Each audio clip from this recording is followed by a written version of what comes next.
post board with a full play set changes some things. It looks like we are in game number 1 right now between Davis and Lossett. Blue-white control versus white-blue heroic. Both these players sitting at 10-2, so a big match for both of them. See your hero Rose joining the table here for Joe. Life totals 24-9. You expect Davis to be lower than Lossett, given that Lossett is playing an aggressive archetype. Davis will draw a card here. He'll play a Temple of Enlightenment. Top card's going to become the bottom one. He's moving and grooving. We'll see what Joe's able to put together here. If he can further along this hero, and see if Jim can actually get some footing in this game, as here's an ordeal of Heliod. That will work here, as will this Defiant Strike. And the nature of blue-white control now, without Revelation, there's no guarantee it wins a long game. I mean, you have to keep fighting. I think that you are favored if you make it to this point, but there is no guarantee. There's no lock. There used to be a lock. And of course, Supreme Verdict in this matchup would be the best card of all time, and Hostility is quite a bit different.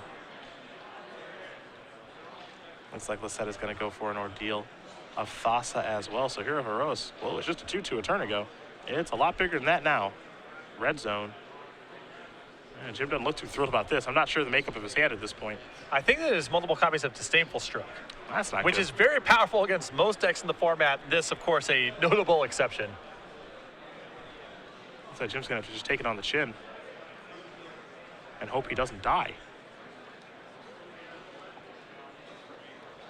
Looks like Joe's making a move. You see this, an attack for 5, 6, 7, 8, 9 points of damage. Yep, 2 strokes. That's going to do it. Joe Lossett's going to win game number 1 here over Jim Davis. White-blue heroic up a game over blue-white control. Just like that, they're heading to the sideboards, and a matchup that I feel like Jim is supposed to win game 1 a very high percentage of the time. Well, you know, it's still hard mode compared to the blue-white control decks of last year. So, yes, it is a solid matchup for him game 1. He is a favorite, but it's, you know, we're at turn 10 there. I think 2 years ago in Standard, this kind of matchup would have been a lock. Instead, he's still got to slog through, and he was unable to do it. Well, it's time to take a look at the sideboards. You've got Jim's in front of you, and we have seen this one before. 3 copies of Glare of Heresy, 2 copies of Erase, a Whelming Wave, 2 Negates, 3 copies of Burmaz, a Last Breath, 2 copies of Omen Speaker, and a Fated Retribution. I really like the 2 copies of Negate. I think it's likely the Erases come in. Glare of Heresy is excellent in this matchup. The addition of Last Breath can blunt some of Joe's early offense. And the 3 copies of Burmaz here, we see Jim go to this card a lot in matchups where he wants a blocker or some way to cushion the gap between the initial stages of the game and getting to end hostilities. Burmaz, even if it doesn't lock Joe out, which it's unlikely to do, it at least requires some resources out of Joe, may cause him to put his shields down, and then cards like End Hostilities and Banishing Light can do a lot of work. Other side of things here for Lossett, he's got 1 Spectral Ward, which we haven't seen him bring in just yet. I'm hoping he does soon. In the Johnny's presence, a Laguna Van Trailblazer, an Ordeal of Heliod, a Mortal Obstinacy, an Erase, 2 Treasure Cruise, 4 Glare of Heresy, and the big one, 3 copies of Stubborn Denial. 3 copies of Stubborn Denial is the best card Joe brings to the table. Can keep Jim off of his big spells. For Jim to win the game at some point, he has to resolve something big, most notably End Hostilities, so Stubborn Denial is great there. I think some number of Glare of Heresies can come in here for Banishing Lights, Elspeth. You can anticipate Burmaz if you're familiar with Jim's work. I don't think you want the full 4, but I could see bringing in 1 or 2 copies. The 2 copies of Treasure Cruise are excellent here as well. You can anticipate the game going on for a long time. You're likely to get hit with a sweeper at some point, and Treasure Cruise can give Joe the kind of staying power, even if he gets hit with End Hostilities, is not necessarily the end of the game. Some very, very nice options here for Joe. Less good ones there for Jim, but we'll see if Jim can bounce back and tie things up here in game number 2. As we will turn our attention to Star City Games Game Night. Used to happen every Wednesday. Now you can do it any week, and coming in January, we got the Mammoth. Yep, every week we give you a kit with 2 pins and 8 foil tokens to give out. This is the January kit you see in front of you. Stores has the freedom to run the tournaments however they'd like to, sanctioned or unsanctioned, whatever the format. That will get players showing up for fun and friendly game night. StarCityGames.com/game night for more information. It is too late to get signed up for the January kit, and you are running out of time to get signed up for February. So if you're looking to do so, head over to StarCityGames.com/game night now, or contact your Star City Games organized play representative. If you're looking for a Call of the Herd token, you finally have one. Yep, it's time. Lucky you. Maybe a little late to the party. You know, I'm thinking maybe we bring elephants back to Magic. I don't know why that was just an Odyssey thing. I don't really know the flavor of that set, of course, but...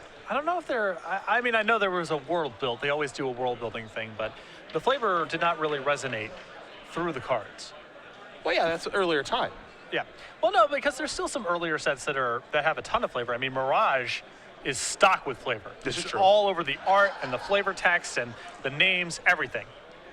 Not even to speak of the earlier sets like Arabian Nights that are obviously drawing from a particular mythos. Well, so we go back to places quite a bit. We went back to Mirrodin and other places, and there was Time Spiral and stuff where we've dabbled. Let's go back to wherever the heck Odyssey was. Well, I think because Odyssey is among the least popular blocks of all time, it would be hard to rationalize going back Oh, there. come on. It's the flashback block. Yep. Who that's doesn't like true. flashback? They could go back to Innistrad if they wanted to do that sort of thing. Innistrad was extremely popular. That's true. Innistrad was very, very well done. I don't know. I liked Odyssey. I liked Elephants and Shadow Mage Infiltrator. And It's the Cabal against Elephants against what's going on in green? The Crozan, Dwarves in red. Dwarfs in red, yep. And not entirely sure what's going on in white. But I'm just saying we could probably go back. Apothecaries, I think, are going on. Yeah, there's in a lot of white. clerics, I believe. Clerics? Yeah. The fact that we're struggling It doesn't sound means great that- now. Now that I'm thinking, it doesn't actually sound like a What great was going idea. on over there? Yeah, it doesn't sound great. But that's also when I was like 12 or whatever. Here's a favorite hot play here for Joe. Jim has 2 copies of Negate in his hand. Also a Temple of Enlightenment, Flooded Strand. So options as far as lands are concerned. Banishing Light 2.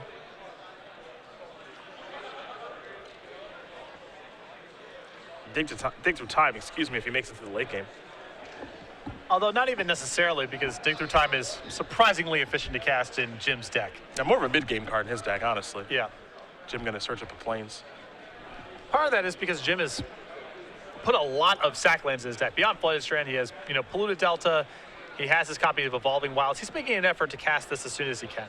Here's Banishing Light. Gonna put Joe to the test right away to see if he does have a copy of God's Willing. Joe gonna take a look at his hand. You see Feat of Resistance. And he'll just get the job done with Stubborn Denial. Looks like he drew a copy of God's Willing for the turn. Here is Defiant Strike. That'll of course trigger Heroic and let Joe draw a card.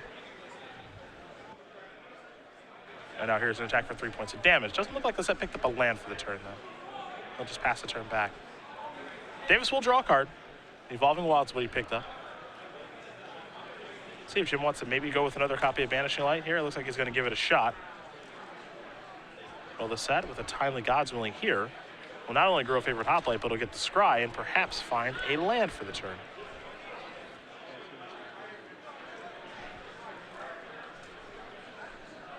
Legacy True IQ players. Your pairings for round number 4 are available at pairings.starcitygames.com as well as on the pairings boards out in the hallway. Yeah, Banishing Light needs to be in play there, and it is significant because Jim, of He's a course, Dig Through would Time deck. Dig Through Time in his Yeah.